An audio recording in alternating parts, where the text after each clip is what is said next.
ஹரி ஓம். நம்ம நீண்ட நாளைக்கு அப்புறம் கும்பமேளாவை பற்றி பேச போகிறோம். கும்பமேளா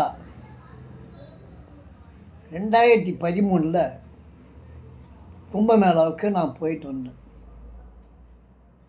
அதனுடைய அனுபவத்தை என்னுடைய காசி யாத்திரையும் பரிகாரங்களுங்கிற புஸ்தகத்தில் போட்டிருக்கேன். அது ஒரு அற்புதமான அனுபவம். மீண்டும் 12 ஆண்டுகளுக்கு பின்பு கும்பமேளா 2025 ஜனவரியில் ஆரம்பிக்குது. இந்த கும்பமேளா ஒரு 45 நாட்கள் நடக்கும். இந்த கும்பமேளா உலகத்திலேயே மிகப்பெரிய திருவிழா. அதிக நாட்கள் நடக்கின்ற திருவிழா. ஏராளமான கோடிக்கணக்கான மக்கள் வருகின்ற உலகத்திலேயே மிக பெரும் திருவிழா. அதுதான் கும்பமேளா. கும்பமேளா ஏன் 12 வருஷத்துக்கு ஒரு தடவை நடக்குது அப்படிங்கிறத பற்றி பார்ப்போம். கும்பமேளா வியாழன், ஜூபிட்டர் அப்படிங்கிறாங்க இல்லையா, அந்த வியாழன் நம்முடைய சனாதன தர்மத்தில் பிரம்மாவுடைய மகன் பிருகஸ்பதியை குறிக்கும்.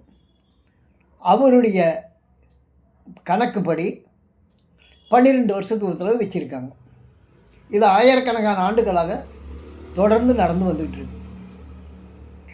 இந்த கும்பமேளாவுடைய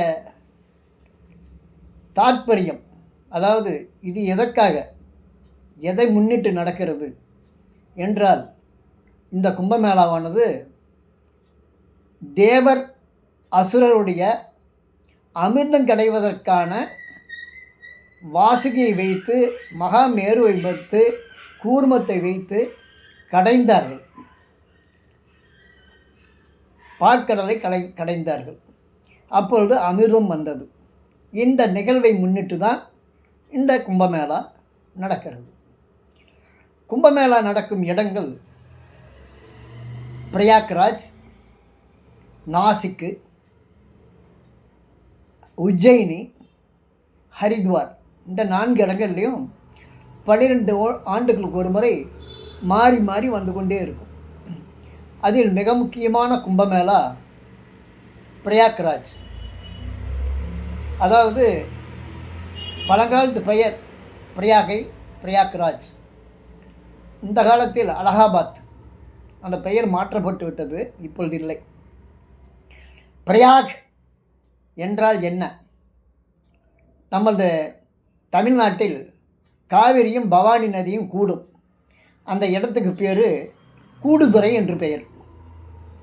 ஈரோடு மாவட்டம் பவானியில் உள்ளது. அது 2 நதிகள் கூடும் இடம் கூடுதுறை. அதே தான் பிரயாக் என்னும் சமஸ்கிருத வார்த்தைக்கு நதிகள் கூடும் இடம். இமயமலையிலிருந்து கங்கை உற்பத்தியாகி கீழே வருவதற்குள் 5 இடங்களுக்கு 5 நதிகள் கூடுகின்றன. அவைகளுக்கு பெயரும் பிரயாக்ராஜ். கர்ணப்பிரயாகை, நந்தப்பிரயாகை, ருத்ரப்பிரயாகை, தேவப்பிரயாகை என்று 5 பிரயாகைகள். இது 6வது பிரயாகை. கும்பமேளா கூடும் இடம் 6வது பிரயாகை. இந்த கும்பமேளா கூடும் இடத்தில்தான் கங்கையோடு யமுனையும் சரஸ்வதியும் கூடுகிறது. எனவே தான் இது பிரயாக்ராஜ், தீர்த்தங்களின் ராஜா என்று அழைக்கப்படுகின்றது. ஏனெனில் கங்கையோடு கூடும் யமுனையும் சரஸ்வதியும் நமது 7 புனித நதிகள் 2. எனவே 7 புனித நதிகள் 3 ஒன்று கூடும் இடம் திரிவேணி சங்கமம் என்றும் அழைக்கப்படுகிறது. எனவே தான் இது தீர்த்தங்களின் ராஜா என்று பொருள்படும் பிரயாக்ராஜ் என்று கூறப்படுகிறது. பிரயாக்ராஜ் பற்றி தெரிஞ்சுக்கிட்டோம்.